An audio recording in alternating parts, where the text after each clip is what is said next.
Hey guys, how's it going? My name is Adam. Today I'm gonna show you how to create interactive polls.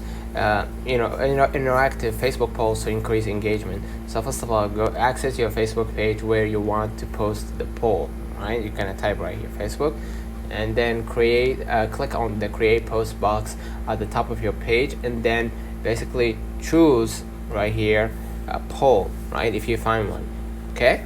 Now what you're gonna do, enter clear and engaging question that invites responses, and provide two or more answer options. Keep them relevant and interesting, and then choose how long you want the poll to run. Options range from 1 day to a week or custom timing, and then include images or gifs with the poll options to make it more appealing, and then share the poll and encourage your followers to participate by asking for their opinions in the post caption, and then respond to comments and share the poll results to keep that conversation going. And then this approach will help you create engaging polls that encourage interactions and boost overall engagement on your page. So let's find out the comments if this video helped you.